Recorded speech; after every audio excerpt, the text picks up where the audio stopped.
like my job, and I've been a mental health nurse for almost, it's more than 40 years, so I'm not going to give my age away. September last year, I was walking my dog and she happened to pick a fight with another dog. During that fight, I intervened and I was bitten by either of the dogs, I don't know which. As a consequence of that, I contracted sepsis with quite a virulent bacteria. Essentially went into shock, lots of organ failure, and the result of all that is what they call a quad amputation.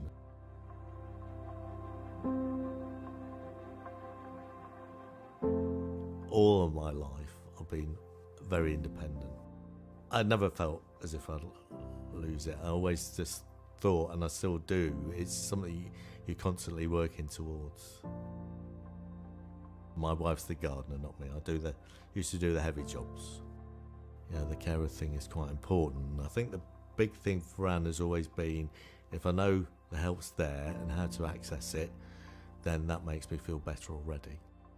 When I was considered to be medically fit, before I was actually discharged, this rather nice man called Nadeem turned up, and he explained that he was the hospital social worker. He explained the concepts of social care. As soon as we started the assessment, it was obvious that we were also going in a direction. What makes me proud about working within the hospital setting is having the opportunity to work with hospital OTs, physiotherapists, doctors, working with the individual to meet that individual's need collectively. Crucially, the individual is the heart of the work that we do. The right services were put in place in a very caring way. Nadeem was the hub. Essentially, it did feel like a joined-up approach. I think Julian naturally is a confident man, and I think it was about trying to ensure that we harness that positivity that Julian has. The strategy offers us opportunity to work with individuals around their needs and promote their confidence and independence, and allows them structure and control to think about the services that they want and how they want to live independently within the community. All the services that I need have been provided and I feel well cared for. The difference that adult social care has made is the difference between being in an institution and being miserable and being at home and being happy.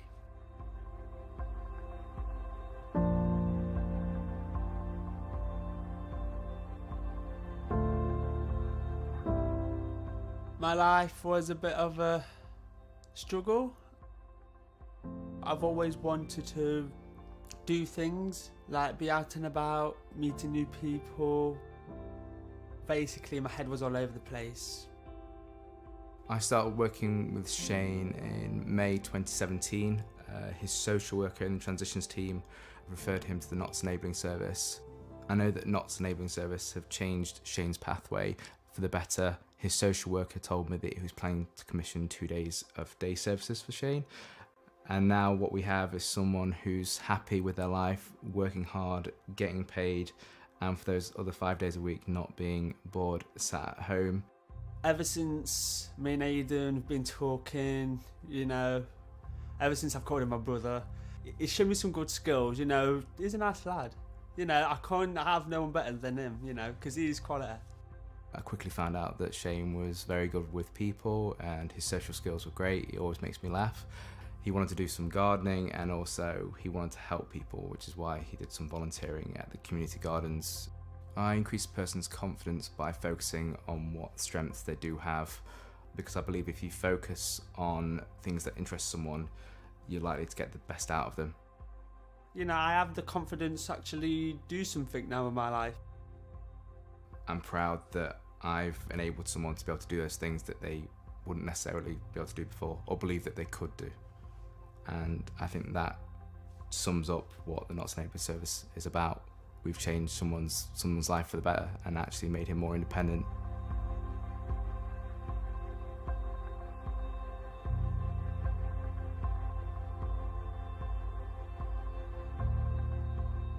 My passion is basically birds of prey. The best of all are my peregrines. everything you've got is all based on a bond. If you haven't got that bond, you haven't got anything worth having. When I got told that I'd got dementia, I was told that it would gradually get worse, so it meant I had to get rid of my car. I got rid of quite a few of my Falcons, what have you. Hardly anybody ever rings me up about Falcons at all, see. You can't expect it to go on forever, but anyway, it's finished with now. Mary and myself do everything that we can. We help one another. So we've said at times we'll have to have some help. As an occupational therapist, I try to promote a person's independence. I always start off with a person-centred approach because we just want the best for the person. So I think that's quite a good thing as a therapist, to work in a team that do actually promote that. When George initially came home from hospital, he did state that outdoor mobility was one of his goals. I'd been in the house for a long time, and I was quite pleased to be able to get out and have a walk. I says, I haven't been out for weeks.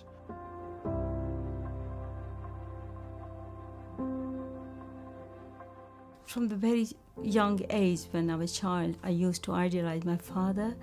He was very fit and athletic, and he was a police officer, so he used to do exercise every day. I used to think, oh, one day I'm going to be like him. So keeping myself healthy and fit, that meant a lot for me. I contacted Nottinghamshire County Council Adult Access Service because it was recommended by my friend. People normally get in contact by phoning the customer service centre. Information's gathered, then it's passed through to the Adult Access Service, who will then call back, have a conversation and establish the best way to assess somebody. Seema was invited to our clinic. She was very nervous, didn't know anything about equipment, and unfortunately she'd lost confidence trying to access her bathing facility. She stopped taking care of herself because she was scared. Jane made me feel so valued because she was listening to me, and she was very good in picking where I was struggling, and she just focused on that. I love my job. Helping people do their everyday living tasks, getting into your bathing facility. We take it for granted every day that, it's easy to do, and seeing someone with a big smile on their face once they've tried a simple piece of equipment that is going to give them that independence to get back is such a big achievement for both that person and for myself. Without Jane, I would not have known that I can help myself. It changed my whole view of care and how I can make myself independent. Originally, she was maybe thinking of carers, but with the simple provision of the shower board, it has promoted her independence, made the person happy and their life bearable again.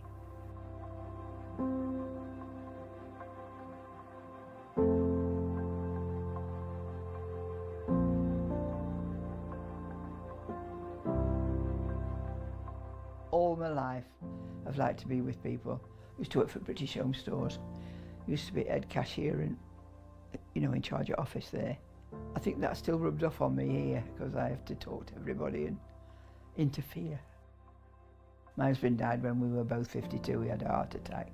So I'd always looked after myself. And then I got to a time when all of a sudden it wasn't easy. We received a referral for Jean. She was at Berry Hill Care Home. She was self-funding her care, and then she went below the threshold. We said, Jean, we're going to give you choice and control over your well-being and welfare. We want to see what you can do and how we can support you.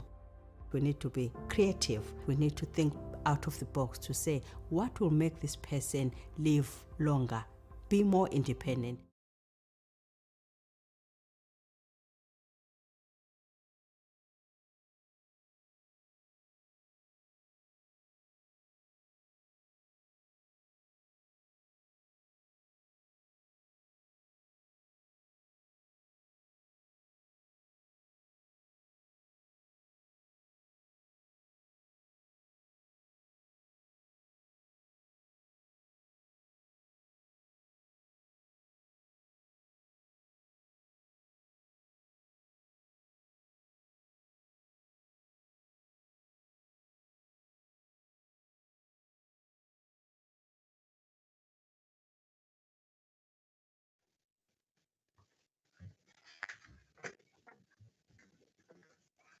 That's live now, Chairman.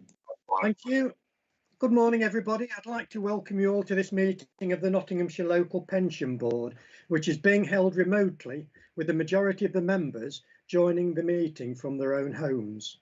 As well as myself, the other members present are Mark Heppenstall, Tulani Muleef, David Smith, as well as the advisor to the board, John Raisin.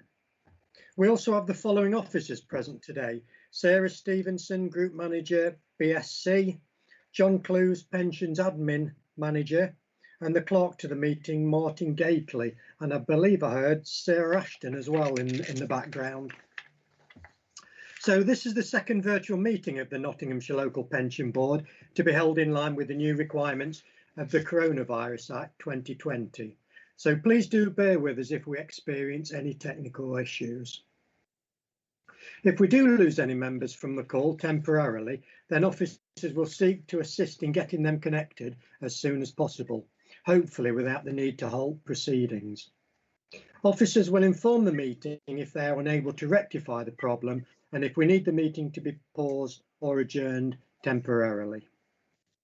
So we'll now move on to the agenda. Item 1 on the agenda is the minutes of the last meeting held on the 10th of December 2020. And you can find that on pages 1 to 8 in your document pack. The minutes have been pre-circulated as a pre-read, so I'm assuming that everybody's had sight and had a look at them. So can we agree those minutes, please, with a show of hands? Thank you very much. That was unanimous. We'll now move on to item 2 on the agenda, which is apologies for absence. Committee Clerk, are there any apologies, please? Thank you very much, Chairman. I've received apologies from City Councillor Sally Longford, who's on other City Council business. Thank you very much. So we'll now move on to item 3 of the agenda, which is declarations of interest by members and officers.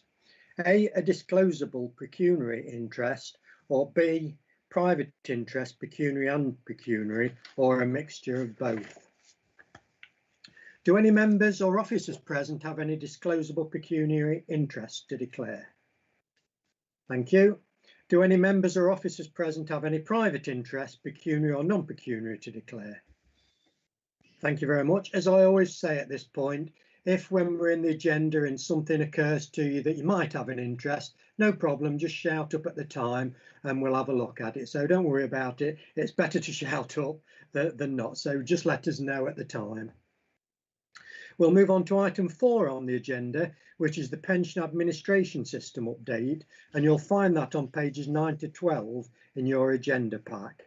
So this item is to update the board on the pension committee approval for the continued provision of the pension administration system, which is supplied by Civica UK Limited to the Nottinghamshire Pension Fund. As the pension board is aware, the fund administers 142,812 members as of 31st of March 2020, and 300 plus active scheme employers, and the administering authority has a statutory responsibility to ensure proper administration within the scheme regulations. Therefore, to ensure this is done appropriately, the pension fund is therefore required to use specific software to enable the administration to be performed in line with legislation and the scheme regulations. Sarah Stevenson, can you take us through the report, please? Thank you, Councillor Harper. So as Councillor Harper has just introduced, this report is to update the board on the continued provision of the pension administration system, Universal Pension Manager, supplied by Civica UK Limited. The provision of a pension administration system is business critical and supports the Pensions Office to meet its administration obligations and statutory requirements. The current system went live in December 2014 following an EU compliant procurement via the Kent framework. A contract was awarded to Civica for their UPM system. The contract will expire in May 2021 and can't be extended further. The UPM system used within the Pensions Office produces benefit calculations, letters, reports, holds document images such as birth and marriage certificates, and manages workflow and maintains data for individual members and scheme employers. The board is aware of the transformation programme that is running within the Pensions Office. UPM is a vital component in the delivery of the programme. The pandemic has highlighted the benefits of the move to more digital services to enable us to increase automation and speed, enabling UPM to process the more straightforward casework, allowing staff more time to concentrate on complex cases and other areas of work. Working with procurement colleagues, we considered all available procurement routes, and the outcome has been to award a contract via the Crown Commercial Services Data and Application Solutions Agreement. This compliant process allows a direct contract to be awarded. That contract has been awarded to Civica UK Limited for a period of 5 years with an option extension of 2 years at the discretion of the administering authority. Costs of the system are a legitimate charge to the pension fund under the governing regulations. The elements of the contract are detailed in paragraph 14 and include the relicensing of current modules and licensing of additional modules to support transformation, professional service days to cover training, consultancy and project management, and the annual support and maintenance costs for the system. The recommendations of this report are that the Pension Board consider whether there are any actions they require in relation to this report. Thank you. Councillor Harper, I think you're on mute. Most famous phase of the year. Yeah, I frame them as the recommendations, which are on page 12 of the agenda pack. Do I have a seconder, please? Seconder, please.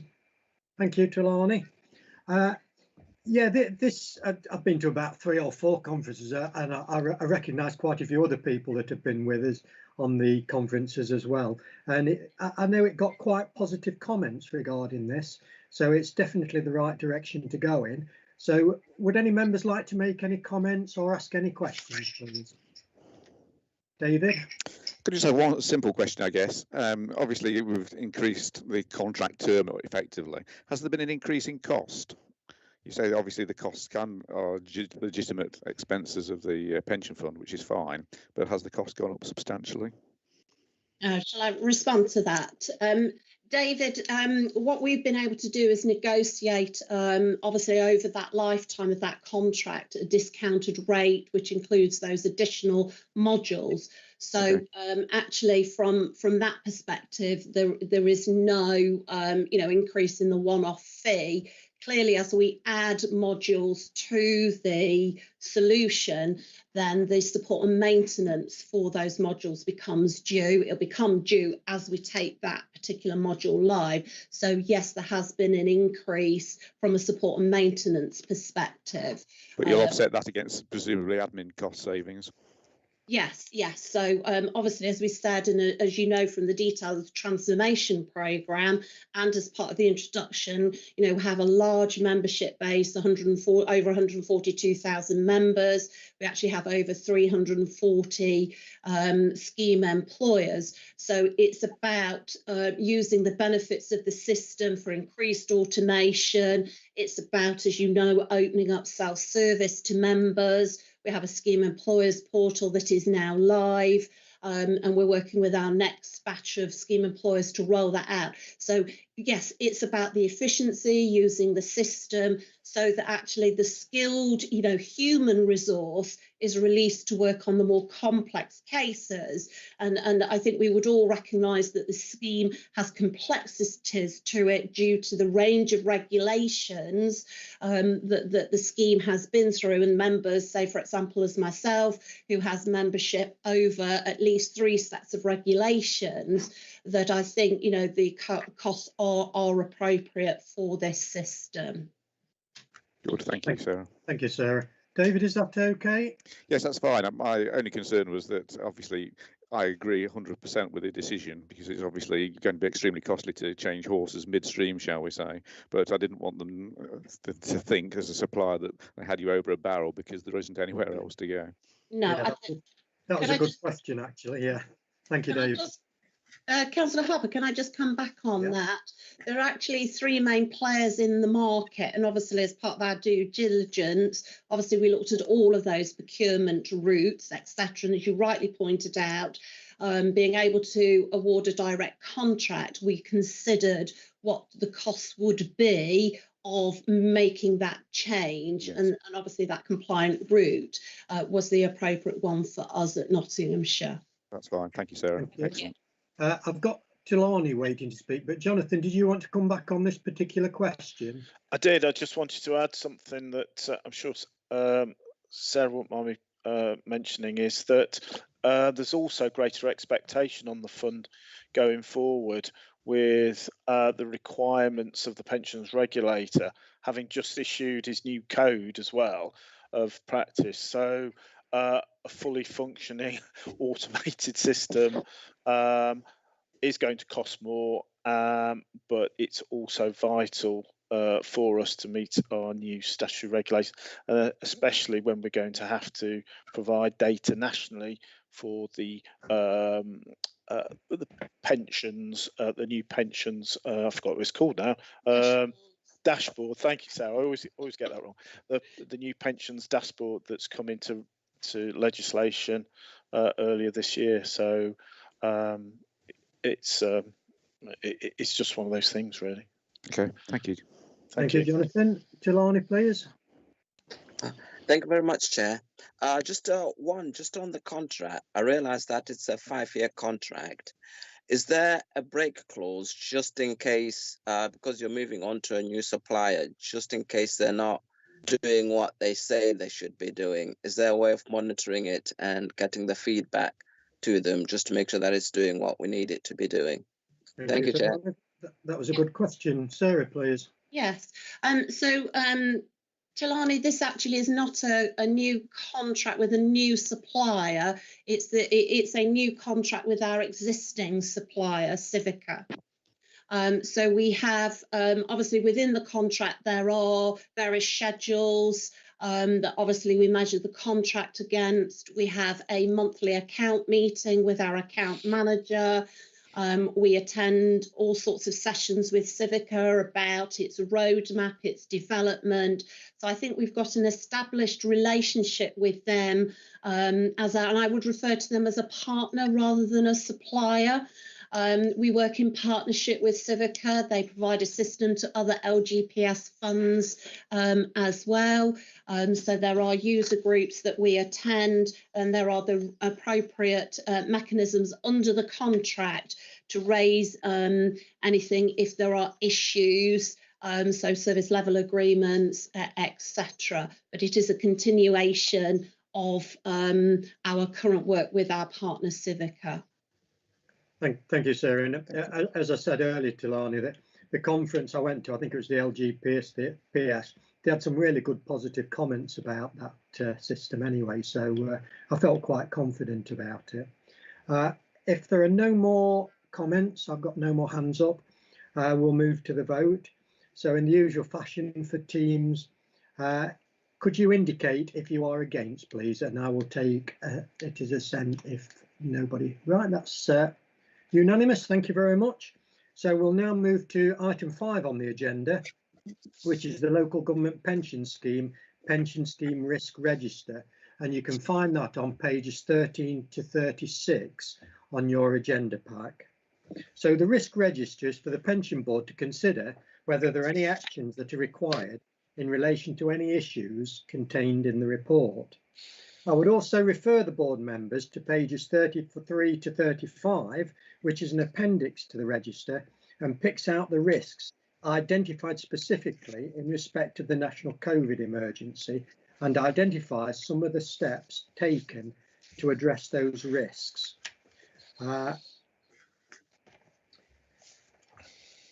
Right, I'll move it. Could I have a seconder, please? Thank you, Tilani. So are there any questions or comments, please? I haven't got a speaker down for this one. Who's dealing with this one, please?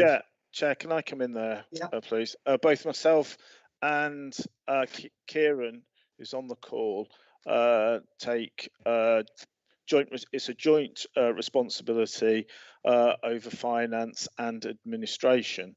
So you'll see in the risk register there are a number of administration risks identified, a number of governance risks that are identified, and then a number of investment risks identified. We generally review the risk register.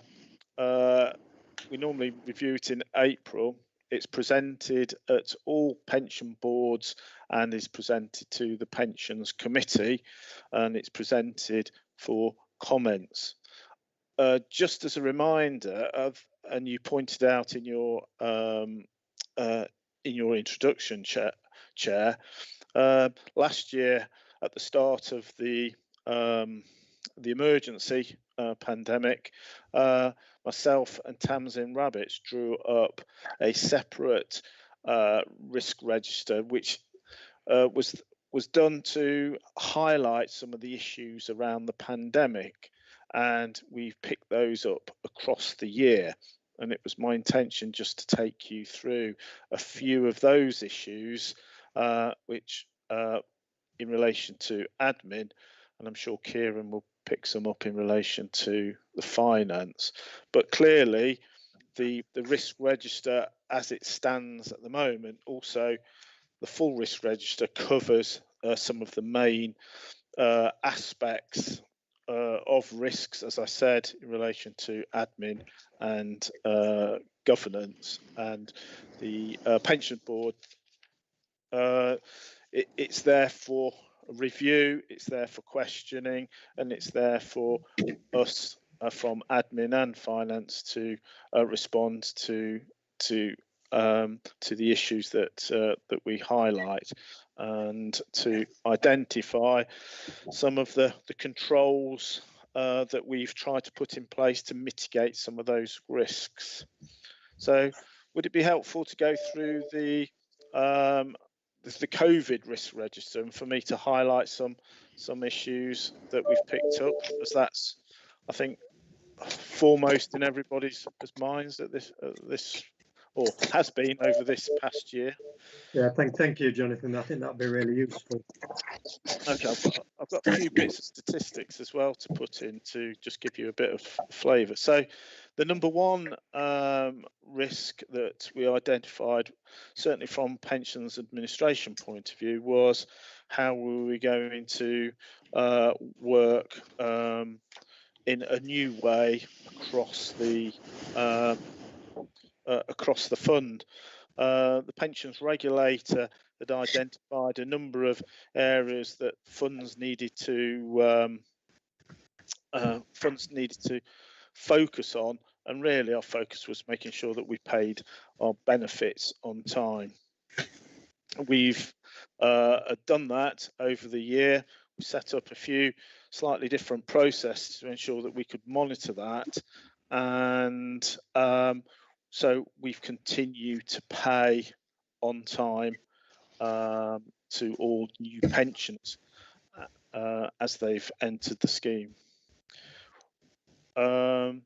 Obviously, number two, incorrect pension benefits paid or paid late. There has been administrative pressure due to resource availability in calculating, administrating death processes. And I was going to just bring that to the fore and just to give you a bit of a flavour of what's gone on over the year.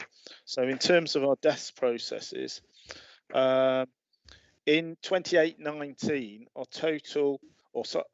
our average death processes across the year was 108 death processes per month. In 2019-20, our average was 110 death processes per month. That has increased 2021 to 125 death processes per month.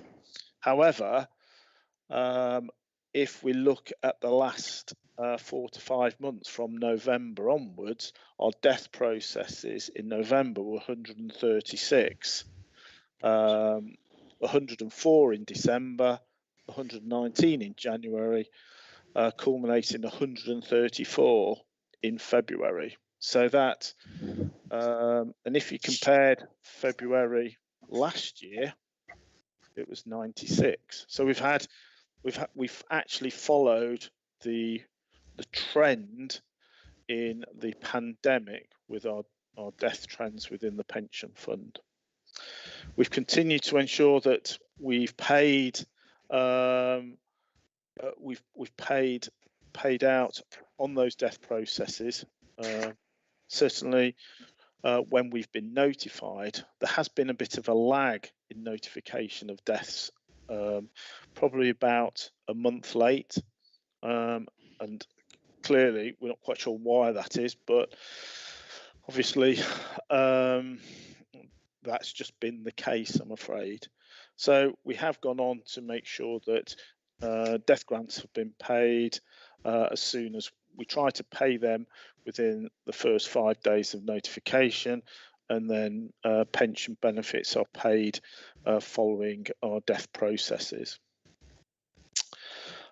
So that was the big risk for us over the year, and we've continued to address that particular issue. And I will bring further data at the end of the financial year when I do my pension administration update for the pension board and for the pensions committee. But it just gives you a bit of a flavour of some of the things that we've been dealing with over the year.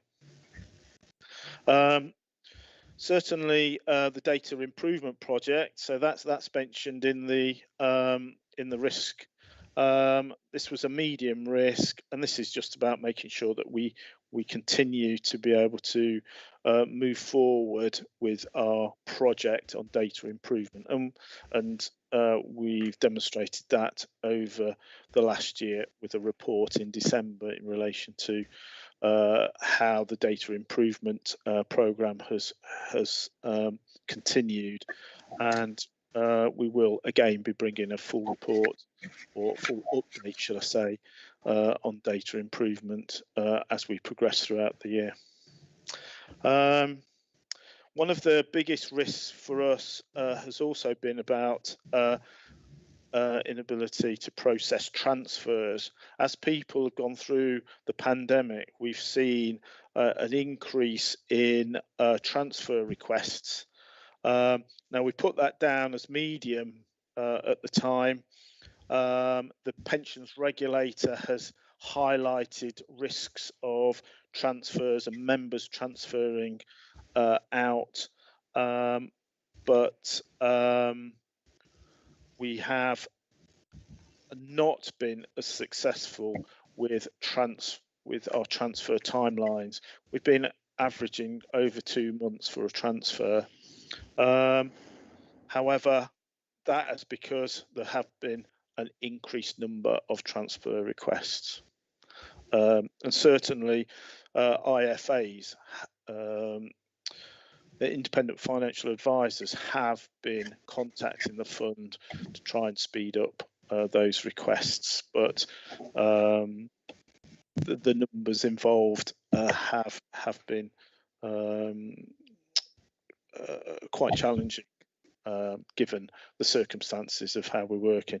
And also, we've been having to make sure that we're transferring appropriately, and that the individuals have taken the appropriate advice before they take a choice to transfer. Again, the pensions regulator has been very, what's the word? Has seen it as a priority for funds to make sure that transfers are dealt with properly and appropriately, and people have the best advice before they make that decision to transfer out. We've continued to get our employer contributions in on time. That was thought to be a very high risk, but that seems to have been mitigated quite well with the types of employees we have in the fund, and we've seen no no difficulties in payments coming into the fund.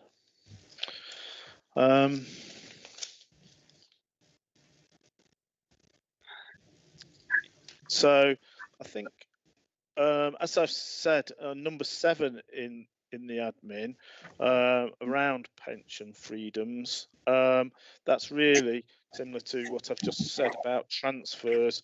Because of pension freedoms, we have been monitoring requests, ensuring members have access to the correct information, and we've put quite a bit of information on the pension fund website about transfers and pension scams. So we've also changed some of our letters and included more information on pension scheme scams as per the request of the pensions regulator. So that was seen as a medium risk. Clearly, at the end of the day, if a person wants to transfer out their pension, that is the final decision is down to them. We just have to make sure that they've had the most soundest of advice from either an independent financial advisor or the fact that they've actually read some of the information from the pension regulator and from the pension fund in terms of how they make their decision. But again, we can't stop them at the end of the day. So they were some of the main risks that we've had across the year. Like I say, there will be a full update to the pension board and committee in relation to pensions administration following year end, and that will be brought to pension board. I think it's we've identified as June. Thank you, Jonathan. Before I bring John in, and I know Tilani's been waiting, I think David had his hand up for a short while. When I've been meeting with my counterparts in other boards, I actually expected worse than this, because let's be honest, this has been a strange year, very strange year, and to have come out like this, I don't think we've done too bad, really, if I'm being perfectly honest. Particularly with speaking to other boards, I think we're better than comparable to other boards. So on behalf of the board, can I just thank yourself, Jonathan, and all the staff for all of your hard work, yes, considering what you've been up against, because it's not been an easy year. It really hasn't. So I'll bring in John, and then we'll go to Tilani, please. Yeah, thank you, Chair. I'd just like to raise a couple of points and ask John for his response. John talked about pension freedoms, and I understand the issue of pension freedoms and why, in particular, people who have defined contribution, i.e., non-LGPS or non-public sector pensions, might be interested in such a thing. But I think we know generally that transferring out of the LGPS isn't normally in a member's favour. However, as John has said, they have the right to do that. What concerns me is process, because at the end of the day, I understand, and John, perhaps you can confirm whether Nottinghamshire have been approached or not. There are out there what I would call ambulance chasing organisations that are now concentrating on transfers out of DB schemes. Now, there may have been in some places some rather dubious transfers, not in the LGPS. I'm thinking of South Wales steelworkers, and the Financial Times was highlighting this at the very time it was happening. But certain regulatory bodies, I won't mention them by name, didn't seem to be quite as assiduous as the Financial Times was at the time. However, when we come to the local government scheme, I'm sure that if people transfer out and subsequently think they have been disadvantaged, there'll be plenty of what I will call ambulance chasers out there who might wish to help them. Now, if an LGPS fund is going to lose a case, I suspect it will be on process, i.e. did they follow the appropriate process as defined by the pensions regulator, the scheme advisory board, that team that sits with Jeff Houston, etc., etc. Can you assure the board, John, that the Nottinghamshire Fund is doing everything in its power to ensure that process has been followed, so that if there are any cases, you do get any letters, some of which I understand can be quite threatening, you are able to, with appropriate advice from whoever, defend such actions? Yeah, I was just looking for my statistics on the number of requests we've had over the last year. We've seen an increase in subject access requests. So that's where companies, solicitors have come to us requesting data for individuals' pension records in order that they can review those pension records and then potentially put in a claim. I've literally had one this morning as I came in. So we've seen an increase in those. Some of these go back to 2013, 2012, obviously up to the current time. We had processes in place over those years to provide warnings and documentation. I can say that we have copies of that documentation as it's been signed off. However, I have to say some of the older cases, whilst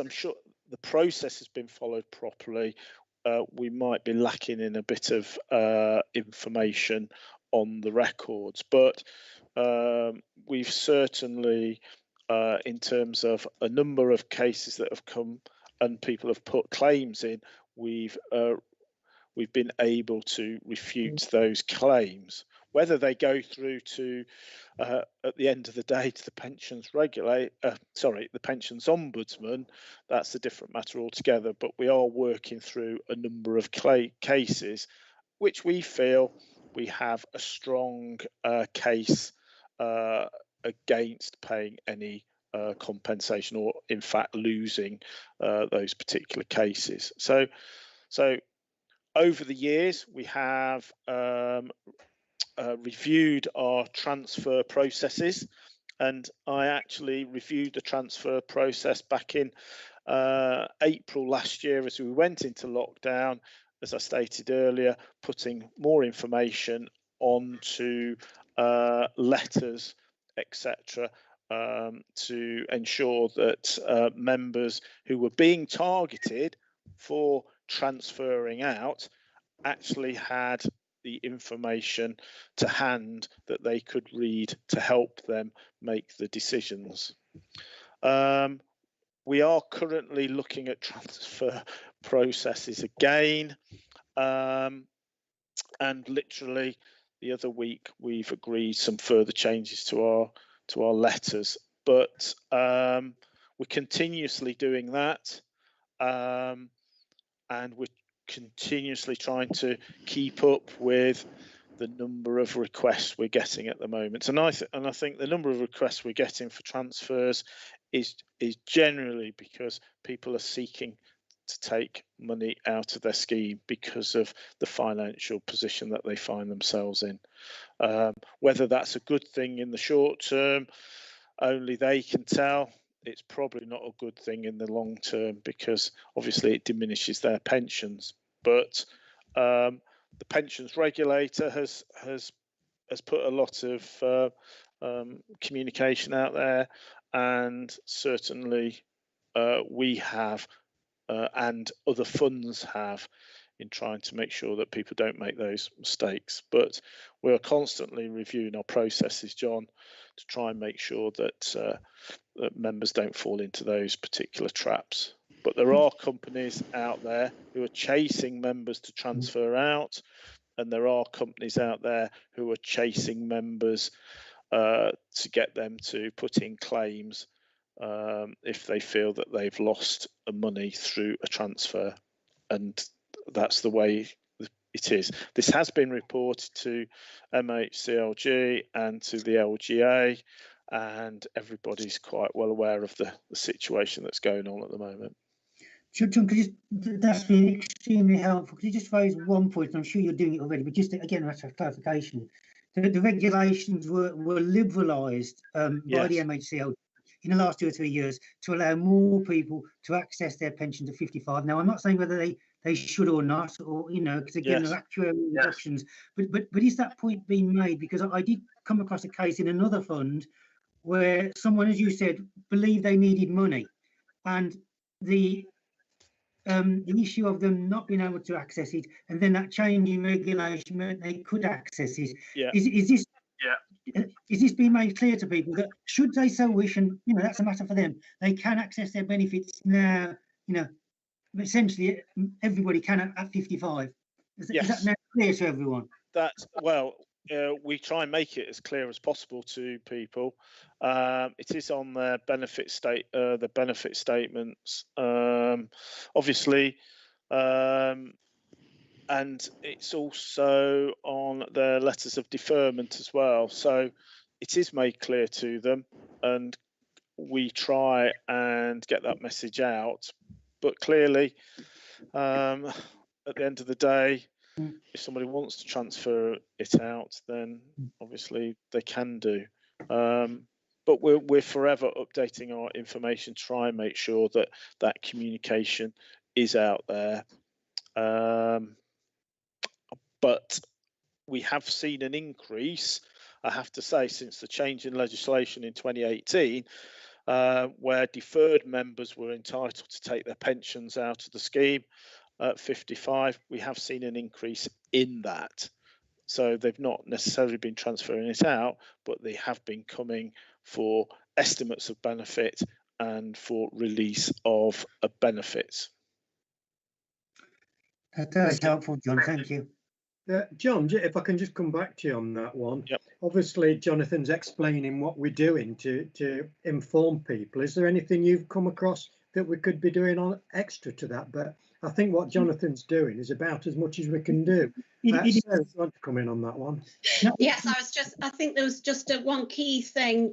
John and I have actually engaged Freeth Law Firm also to do an independent review of the process, and actually supporting our process for the IDRP process as well, so that we've had that independent review from a legal perspective of our process, but also if we are getting claims in, that we have a framework to enable us to make sure that we're gathering all of the appropriate information that the member has also taken in considering those reviews. So I think, you know, that's the other side of it. Whilst we do an internal review, we also have an independent external review of that process running, which I think really does, you know, support us in moving forward. Thank you. I mean, Chair, the reason I was raising this was when I was an officer, when I was assistant director and then director of 2 authorities, I was the stage 2 IDRP person, and on 2 occasions people took me to the ombudsman and lost, but they lost because proper process had been followed many years before. And in one case, I had a claim from 25 years earlier where someone claimed that they'd never received a refund. Unfortunately, in the bowels of the county hall I was working at, we found a record. And I think that just shows how important record keeping is, that somebody dug out a record from 25 years earlier when this person was absolutely telling me they had never received a refund. We had no evidence whatsoever. I knew what would happen if it went to the ombudsman, the benefit of the doubt. So it was just that point, and you know, I was pretty clear already, having spoken to Sarah and Jonathan, you know, before on this matter informally, what they would say. But I think it's important the board members hear this, because there are ambulance chasers out there. I know from other funds that they're having the same problems, and I also know, and some other people on this call may know, that I regularly get letters from some of these companies suggesting I might like to transfer out. I tear these letters up, by the way, and put them back in the prepaid envelope and post them back to them every time. They do exist, and they can be quite convincing. If you weren't engaged in pensions as much as some of the people on this call are, they can be rather convincing, I have to say. And that's why we really do need to be as assiduous as Jonathan and Sarah have been on this matter. Thank you, John. Thank you. Tilani, sorry you've had to wait, but that was quite an involved question. So Tilani, over to you. Oh, okay. Thank you very much, Chair. This is just a bit of an interesting one, which is obviously one of our biggest risks is having enough resources for the effective administration. Have we got enough resources? I mean, from the call so far, we've had various demands on us, i.e. information requests, transfers, new regulations and compliance to the new regulations. Have we got enough or is it adequate resourcing being made available for now and for any future items coming up within the next year, for an example? Yeah, thank you. I've got John Raisin and Sarah. John, is it on this point? No, Chair, I should have put my hand down, sorry. All right, no problem, legacy hand. Sarah, please. Yes, I'll respond to that, but I'll let John Clues talk first about the office, and then I'll add my bit about the transformation and what we're doing to utilise the system, etc. Right, okay. Thank you. Jonathan, over to you then. Yeah, in terms of the office, so I could say that we certainly have our challenges in relation to resources. This year has been very challenging in terms of knowledge and experience, and that's the issue we have, is knowledge and experience. We've been allowed to recruit an additional couple of trainees that we recruited back in September, and we've started to do some training. So we're starting to recruit more resources. I think we will have to come back to Pensions Committee and Pensions Board for additional resources. We've already highlighted that in one of our reports around the McLeod judgment. We've just recently interviewed and offered a post to a project manager for McLeod, and Sarah and I talked last week about once that project manager is in, we will then look at what additional resources we require for that project. We're also looking at further training, and the biggest issue for us is training new members of staff, because we can only train with the people that we've got in the admin team. So that means we take resource out of the admin team to undertake some of that training, and it's a balancing act. So we have been buying into other resource. So there's a new, I dare to say it, information resource and training resource that's going to be coming online over the next 6 to 12 months, and that is being produced, and you will probably know the person, Tilani, as one of the ex-managers of the pension fund, so who has developed an information resource for the LGPS, which there isn't one anywhere else.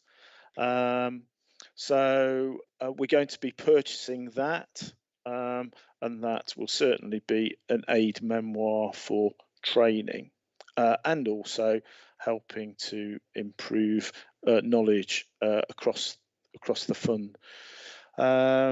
So to answer your question, no, we don't have enough resource. We are planning to try and increase that resource, and that's, I think, where we stand.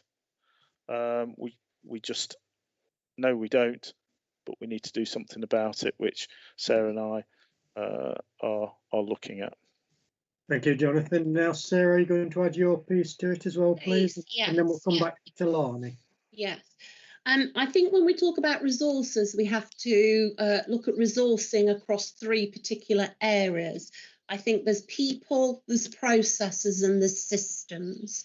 Because I think, as we know, and something that really I think has been highlighted by the pandemic, is the benefits of moving to digital platforms as well. So obviously we do have an experienced team of pension administrators. And obviously, as John has rightly said, we've been talking about their training, we've talked about succession planning, how do we bring new people into that team? So we've talked about an apprenticeship programme. We do have a number of individuals currently in the office who started out as apprentices, doing a business administration apprenticeship, and then have moved into the pensions office. I think there's also the professional development of our pensions administrators as well. I think we would find you would never have enough bums on seats. If you think about the size of our fund, obviously there are bigger funds, and that's where you need to have a look at your processes and you need to look at your systems as well. So the foundation, as you know, to our transformation programme is about data improvement and data audit. So obviously we've done a lot of work since that programme was approved in September 2019. And a part of that is obviously that ultimately we want to open up a member self-service portal so that they have the ownership of their own personal data, but also that they can initiate processes. And if they want to have estimates at 55, 56, 57, 58, 59 and 60, they could actually do those themselves on the portal with the appropriate caveats as well. Clearly, you know, for us to do that full range of estimates for somebody when it purely is an estimate is a huge amount of work. People get an annual benefit statement on an annual basis, but if they want to also plan other things in, realistically, we want them to be able to self-serve. Same with scheme employers as well. As you know, we have a portal that's live. We have another 4 member scheme employers who are going to be coming on stream. So instead of passing paper backwards and forwards, they'll be able to have limited access to members' records to update that. Systems, again, with the continued provision of Civica and the data improvement, it's looking at being able to automate some of those processes. So you've got 100 members who are leavers and you've got all the data there, you should be able to process those through the system automatically. So I think it's really important we look at resourcing in those 3 particular categories. Obviously, the other thing that comes to us, and the board will be a member, are national projects such as the Guaranteed Minimum Pension and the McLeod. And again, certainly within the McLeod report, we've been very clear that we will come back to both committee and board for additional resource, because if we've got to go back and calculate, for example, up to 24,000 people's benefits again, clearly that is work over and above the business as usual, and we will need additional resource to do that. So that was really what I would add to respond to Tilani's points and his question. Thank you very much, Jonathan and Sarah. That's a really detailed reply. Thank you very much. Tilani, did you want to come back on that? Sorry. Sorry, Chair. Oh, Jonathan, yeah. Sorry, Chair. Can I just come back on that? Because I think the other point I would make is, and the board will need to look at as well, is and John's going to touch on it in his report. It's around the governance. So the fund is going to be required to look and meet some national KPIs which are going to be brought in respect to the governance. So one of the other things that we will have to do is compare obviously our performance against some national KPIs, and that might also drive the fact that that we might have to come back and look at further resource, because what's happening is, and Sarah's quite right, because processes, we need to have proper processes, but the complexity of them, and some of the manual calculations we have to do, because whilst it's an all dancing, all singing system, we still have to do some manual calculations from time to time. Those, we're going to have pressure put on us nationally to be turning around transfers within, I think the KPI is going to be something like 10 days. Well, we don't turn transfers around in 10 days at the moment. The national legal requirement is 2 months, but we've roughly run alongside that. But if we're going to have to sit and meet targets of 10 days, if that's going to be the requirement by the regulator, then clearly we'll have to have a further review of resource and how that works. So I think we'll have further debates about this going forward, because it's a changing climate, and so it may be that we do have to have some further resource to look at those. And it's about training as well. As Sarah says, bringing people in, be over established, train them up, because none of us are getting any younger, so we need to have an eye for moving on down the line. So it is a concern. Sarah and I have had conversations about it, and we will bring something back to the board at a later date. Thank you very much, Jonathan. And again, thank you both for your detailed replies. Tilani, are you okay with that? Happy with that?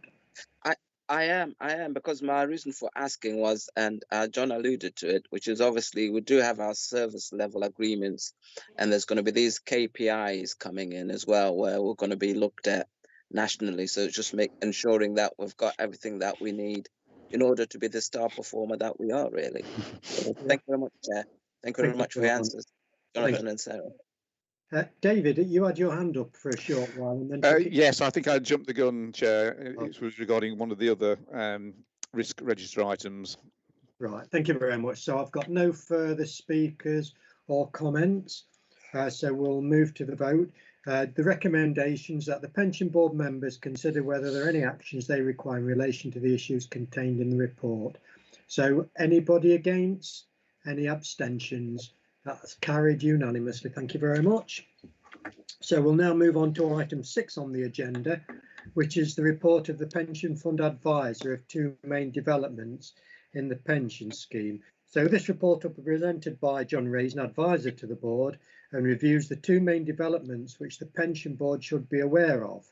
These developments are the publication of the Scheme Advisory Board, SAB, as you may have seen it, of the Phase 3 final report in respect of the good governance in the LGPS project. The reform of the local government exit payments, including the withdrawal of the Treasury exit cap regulations, which came into effect on the 4th of November last year, and the 12th of February this year. So John Reason will take us through the reports. And John, I think you asked me if you could say a few words at the end of your report as well. So I'll hand it over to John. Thank you. Thank you, Chair. As the Chair said, this report really covers 2 issues which were covered in the last board. Firstly, good governance, which has been, I think, a regular item at the board for about the past 2 years, and also the exit cap regulations, which John Clues, I think, gave a very helpful paper on at the last meeting. So to look first at the good governance, you recall in December I indicated that last November the Scheme Advisory Board had received a further update from Hymans Robertson, who have been coordinating the project. It's been agreed Hymans Robertson would present their final report in February of 2021, and in fact that happened. And the final Phase 3 report really builds on the Phase 1 and particularly the Phase 2 report. And if you recall, that the Phase 2 report had a number of major recommendations. In fact, I think there were about 17, and they were listed out in detail at the last board on pages 60 and 61. Now, the final report almost exactly followed those recommendations. There was one that actually changed, but apart from that, they were all the same. But some had been further developed, and that's what I really want to concentrate on. Is what the Phase 3 report did was further develop a number of areas, and I'll go through the ones which were particularly further developed. But I would say the Phase 2 report did confirm that there will be a robust independent governance process or independent governance review process. So there will be independent reviews of the implementation of the Good Governance Project. So those funds, and I know Nottinghamshire would not be amongst those, but those few funds across England and Wales, and there may be one or two who might think, oh, well, this doesn't really matter. We'll just pay lip service. We'll just wander along as we always have done, quietly and unobtrusively, and everything will be fine. It won't be like that, because everyone will be inspected. Now, I don't think this will be an issue for Nottinghamshire, because from what I've seen in the past 5 years, and I've seen you respond to various other issues, I think Nottinghamshire will respond to this. But just to emphasise, there will be an external, or at least an independent review of governance every 2 years. But what the actual implementation of this requires is a number of changes. And the first one is the whole issue of this LGPS senior officer. The review is very, very clear that a single named officer should be in charge of the LGPS. This is rather like someone being the head of service, or assistant director, or whatever a council might call it, for a particular service area, and there should be one named person. Now, this person may or may not be the Section 151 officer. That's up for debate. It could be the 151 officer, but they would have to spend a significant amount of their time on the LGPS. So it may or may not be that person.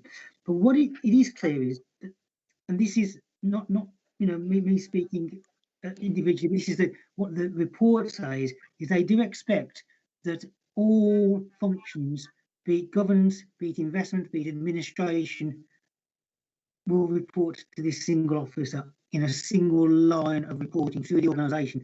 There are various organisational charts which are put into the Phase 3 report, which give examples of how this might work.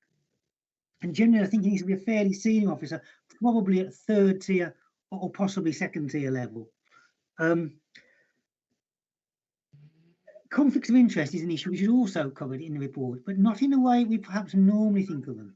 They are looking particularly at conflicts of interest between the administering authority in its role as a council and the administering authority in its role as an administering authority. What do I mean by that?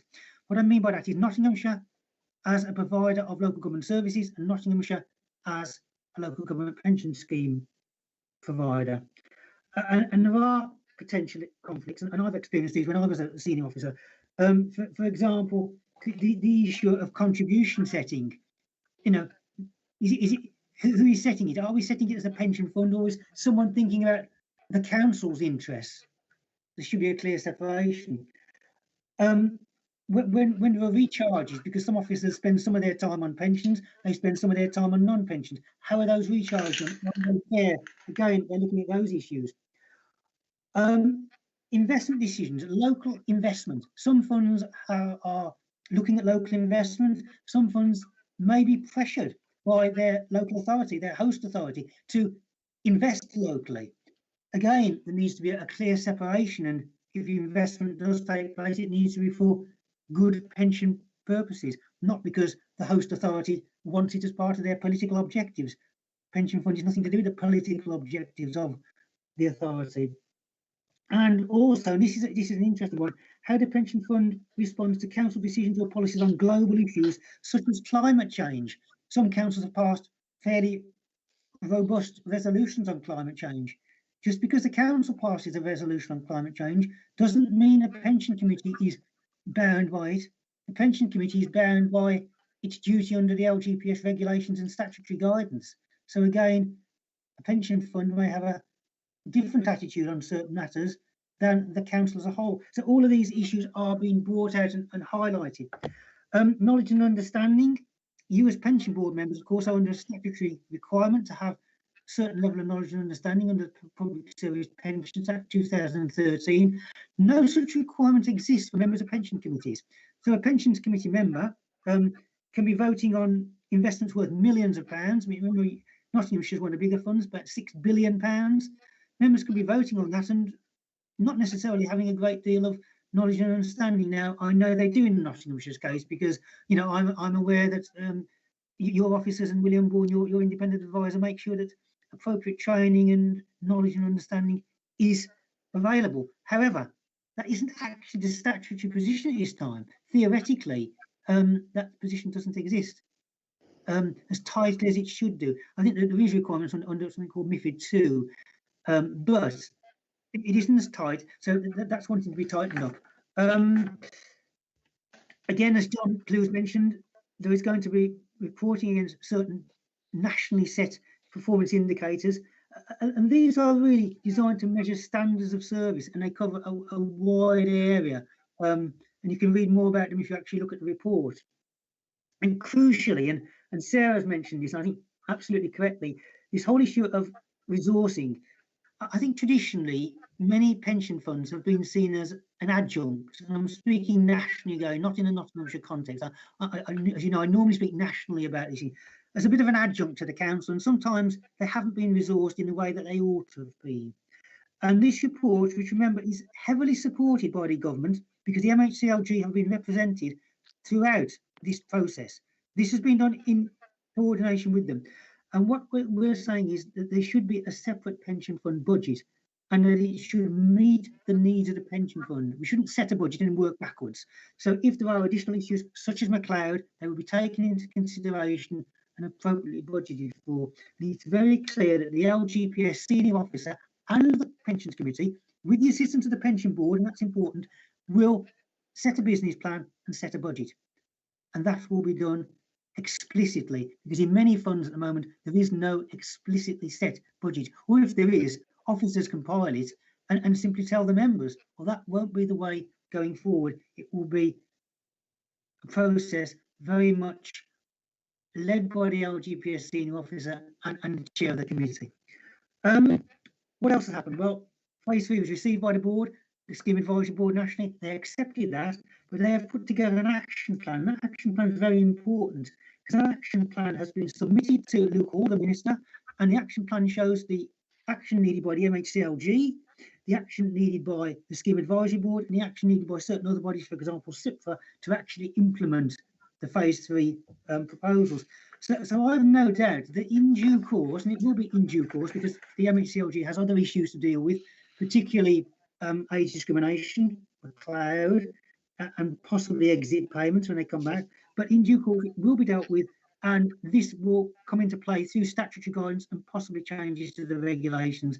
So I suspect that by perhaps 2022, good governance will be a matter across the LGPS in England and Wales and Nottinghamshire, as with the other 80-odd funds, will need to implement it. So that's the first thing. I'll just pause there if anyone's got any questions on good governance. I think it is absolutely crucial. One thing I would say is, in the light of investment pooling, it's needed more than ever, because I'll have to say that certain pools, and I'm not necessarily talking about LGPS Central now, your pool, but certain asset pools are being perhaps rather vigorous in their approach and perhaps, in my view, going beyond their remit. And there is a danger that if funds aren't properly governed and don't properly respond, that some asset pools might like to think they could take over the world. So that's another reason why this actual good governance review is so important. It's so important it's properly implemented. So I'll stop there, and if any members have any questions or observations, then I'll cover exit payment in a second.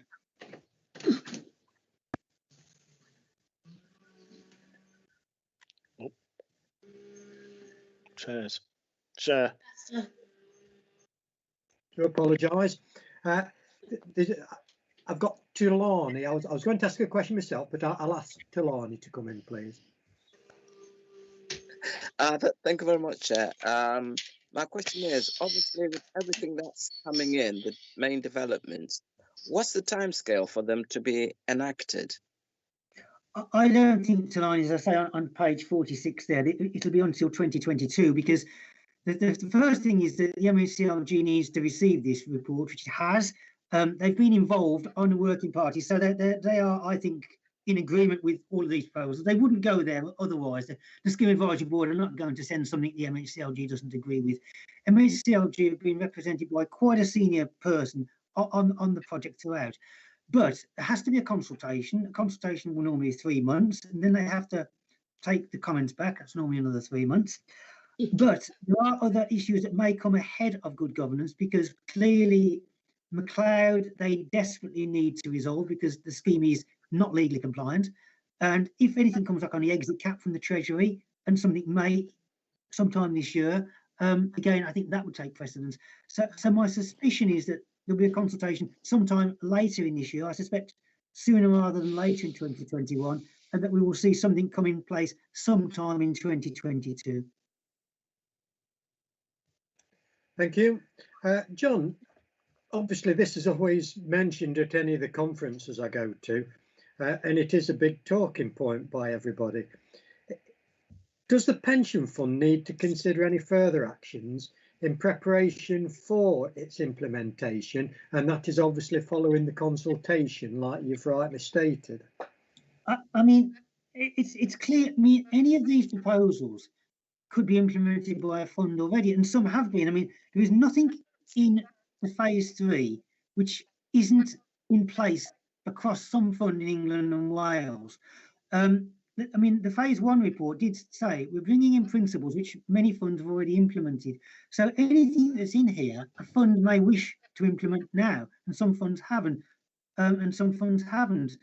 But once it comes in, obviously they will have to. I mean, my view would be funds should be looking at, you know, they should be, I think, assessing themselves against this and seeing where they are compliant and where they are not, and thinking about how they become compliant. But of course, compliance with this isn't required until it actually becomes into regulation and statutory guidance. And there are some issues. And of course, one in a particular case in Nottinghamshire is the fact that you don't have pensions reporting to one place. It reports to 2 directors at the moment, which is perfectly allowable under the present governance. That is, you know, there is nothing in the governance of the scheme at this moment which does not allow that. And Nottinghamshire, although I'd say it's probably in a minority, it is certainly not unique in having such an arrangement. So that is one thing that I think, you know, clearly Nottinghamshire will have to consider in due course if this is implemented, because, you know, it is very clear that the whole report is based on this idea that we have a single senior officer who will then lead things such as business planning. So I think that's the big one for Nottinghamshire, is how it responds to the whole idea of the single unified structure and the single unified senior officer. But that will be, you know, I think an issue for many funds, because there are only probably a handful of funds that really have that dedicated senior officer in place at the moment, and they are the big funds, the Merseysides, the Greater Manchesters, etc. Thank you, John. I've got no more speakers, so do you want to move on to the exit? Yeah, the exit payments. You'll recall at the last board, John Clues gave, I think, a very good and succinct explanation of this. Since then, there has been a major development, and that was that in February, very unexpectedly, the government withdrew the exit cap regulation. Remember, the exit cap regulation said that if you received a severance payment valued more than 95,000, including the payment that an employer has to make to a pension fund for early payments of benefits, that was capped, and therefore Nottinghamshire, along with all other funds in England and Wales, had taken the position that people could not receive a full pension normally most people, because they would exceed that cap. And so it would either be a reduced or deferred pension. There were 3 judicial reviews pending, and the courts have actually given permission in December for those reviews to be heard in March. And then suddenly the government or the Treasury withdrew the exit cap regulations. They did talk about unintended consequences. Now, they've never explained this, but I suspect, and I think many of us suspect, one of the unintended consequences was when this policy was brought in originally, it was supposed to catch higher paid people. What actually happened was that if you're a long-serving person on average pay, remember average pay in this country is somewhere between 25 and 30,000 pound a year, you could actually be caught by this, because the value of your pension strain, if you went to say 55, 56, and you'd enter the local government, say at 18, and you're on 30,000, the pension strain can be quite big, because the value of your pension will be big, and therefore people on earnings which I don't think the policymakers ever intended would be caught were being caught, and I think that's one of the issues that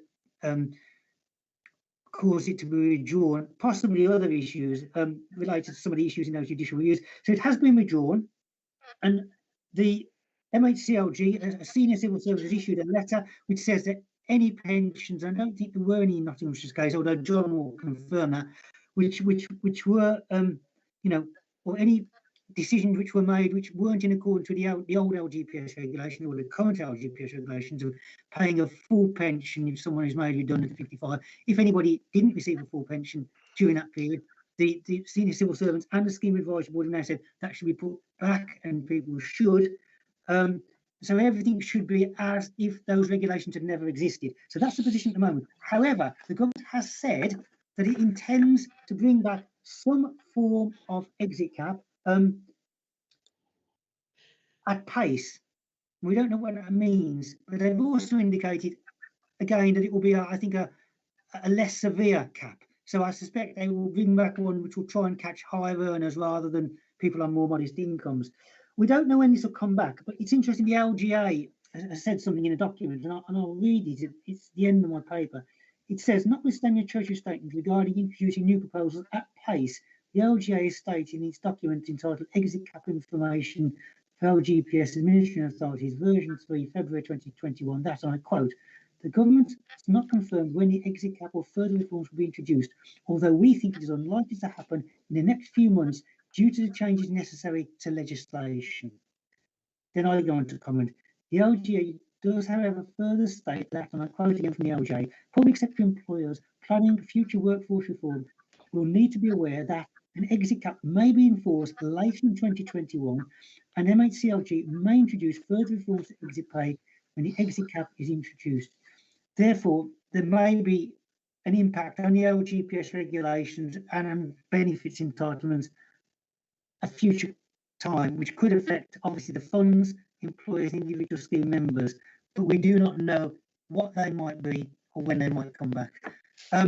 And there'd been no further updates as at 5 o'clock yesterday, because I checked on the Scheme Advisory Board. So there's no further update from Treasury. So at the moment, everything is as it always was before the 4th of November 2020, but we await a further announcement from government.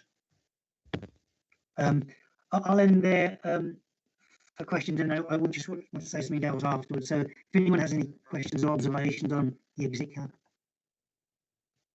I can't see any hands going up, John, but just from myself, is there anything else that we need to do following the reform of the exit plans? Obviously, it's a moving feast, but is there anything else we need to do? So far as I know, there isn't, because funds will need, employers, funds and employees will need to wait for the government's next announcement on this. I'm sure that, I mean, I don't think it'll be at pace. I think the government will go back and think very carefully about this, because clearly withdrawing something once is very embarrassing. And we saw this with the investment pooling. If you recall, the government issued some consultation in early 2019 and had to withdraw it because it was defective. 2 years later, they haven't issued anything further, because I think they're really thinking. So I suspect the Treasury will think very hard. So we can only await and see what happens. Thank you.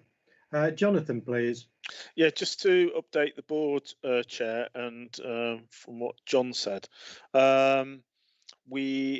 there wasn't a huge impact across Notts. I think, my memory serves me right, we had 2 members that were paid the reduced benefits which we brought in at the time to try and mitigate some of the issues that the exit cap brought us, and we were waiting for legislation.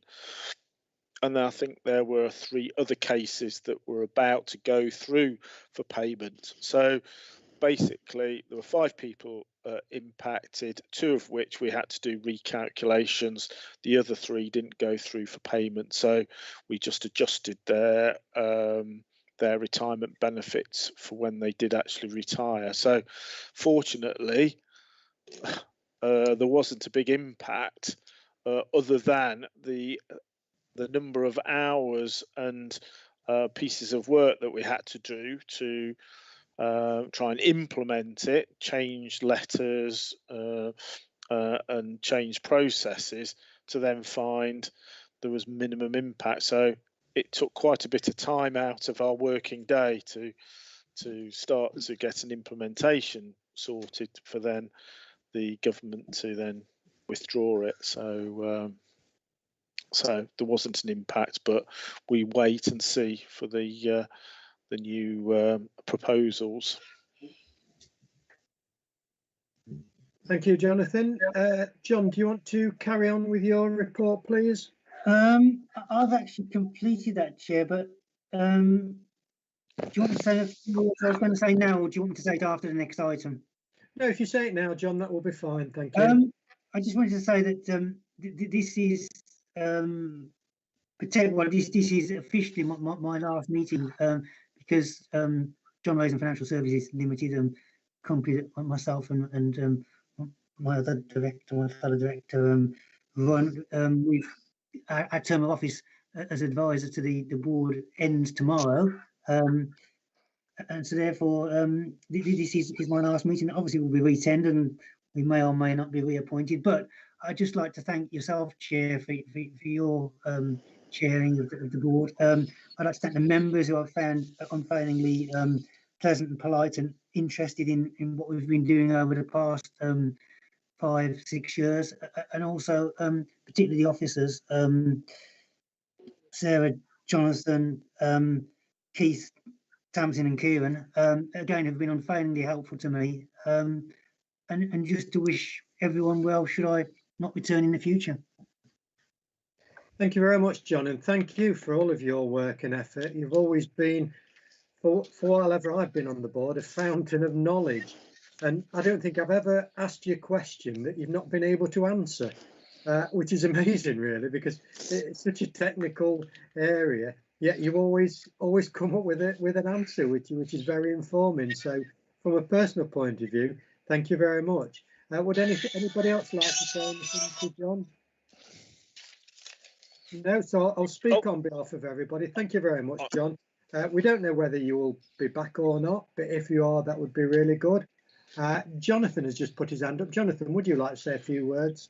I would, yes. I'd like to thank John for all his support and guidance over the years of my 10 years as the pension admin manager. I've worked closely with John, and I've learnt a lot myself from him, and would just like to say thank you. Much appreciated, John. Thank you. It's been a pleasure working with you, and you know, as I said, Sarah and Keith and Tamsin and Kieran as well. Thank you. Tilani. Thank you very much, Chair. I'd like to concur with everyone, and a great big thanks to you, John. As I said, you know, and everybody has said, you know, that, you know, you've been a fountain of knowledge, and a bit like the Chair, you know, there's been no question, no matter how awkward I've tried to put it, that you've not answered. So thank you very much. Thank you. We've not managed to fox you yet, John, but all the best, we'll John. try. All the best. So thank you very much. So I've moved the recommendation, so we'll now move to the vote. Is there anybody against or any abstentions, please? Thank you very much. So we'll now move to the work programme, which you'll find on pages 49 to 52 in your agenda pack. So I'll formally move the work programme recommendation, which is on page 50. The draft work programme has been prepared by John Rayson, who's the advisor to the board, to members require any amendments to the work programme? And as I always say at this point, this is your opportunity to bring something in that you want to discuss, that you want to have a look at, that you may want to scrutinise. So does anybody have anything that they want to include within the work programme? Jonathan, please. Sorry, I thought it might be helpful, Councillor Chair, sorry, just to go through a couple of the points, because John put together the draft plan, and then we did have a discussion about it to try and I suppose put some of the work across the year and try to flatten it out so we don't have spikes at various points. So some of the obviously the performance report is one of the important reports, and I've already mentioned that. There are a number of other reports around obviously the transferring of pensions admin, which Sarah will be bringing, but also some of the progress on McLeod and some of the local government reform, just to be aware that those will come along depending on what's happened at the point of time that will enable us to report. So they're very much periodic and stand with developments that come from MHCLG and the LGA. So there, I just wanted to point those out. We've talked about the risk register, and that will come to each of the board meetings. And there will be additional reports that will come along as well as we develop certain policies and procedures. They will need to come to the board. So this is very much a skeleton work programme with additional items to come along as we progress throughout the year. Thank you, Jonathan. David, please. Did we say at one point that we were going to review the annual accounts for the pension fund? I think we did, David. Yes. I can't see that on the schedule.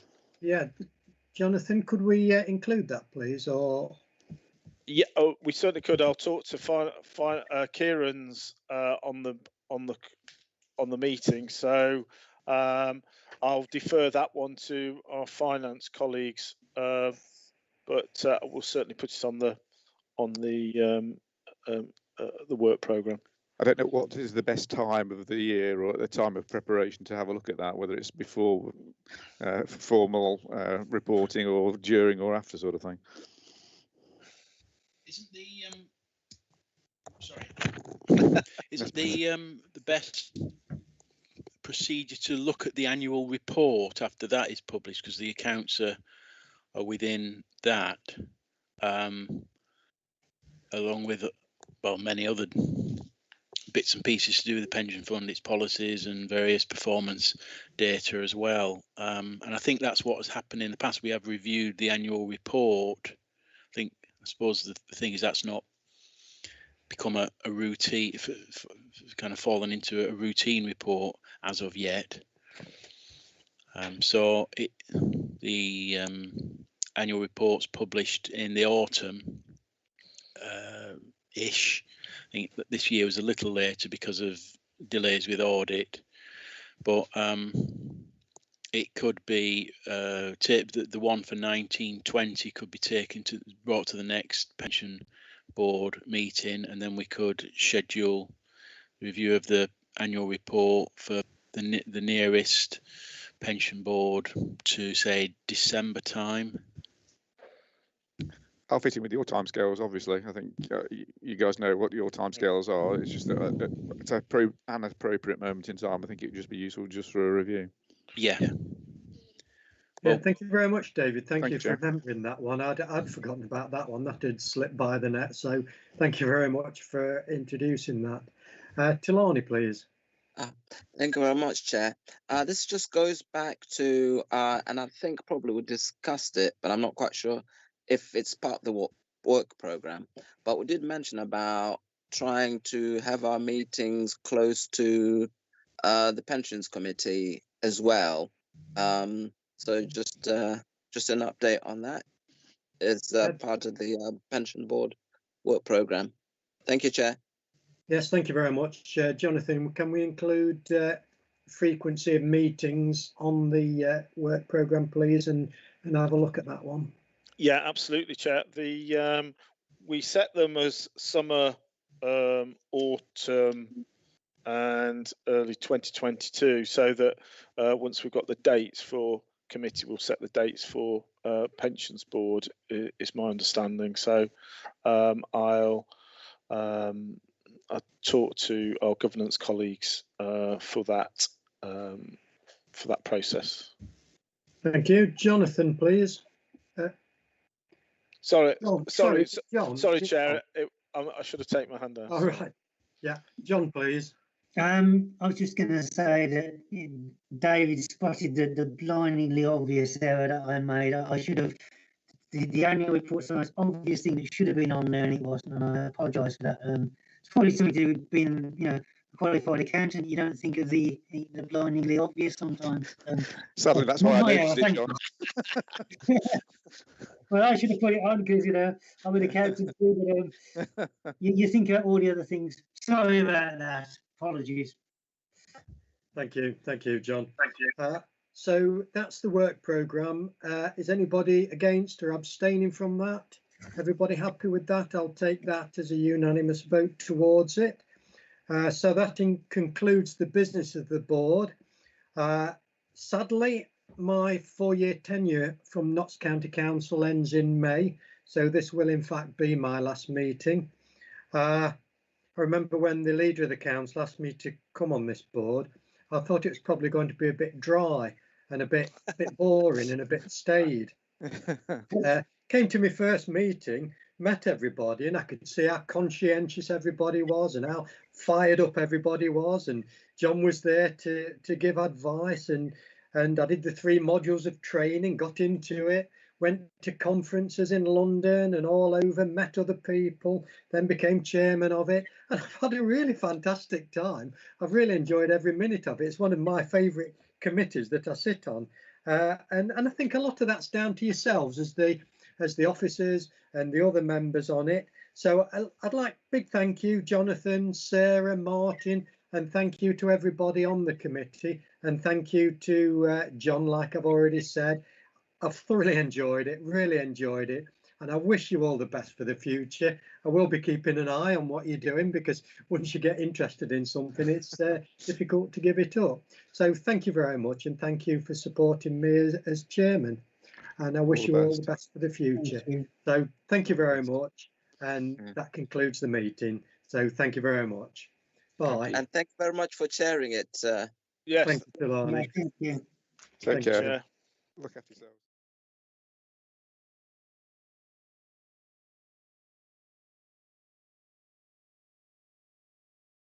You'll be as pleased as I am that as we move through March, the days are getting longer and we're starting to see a bit of spring coming through and some warmer days. And with that, it's fantastic, isn't it, to be able to get outside a little bit more and to enjoy the open air.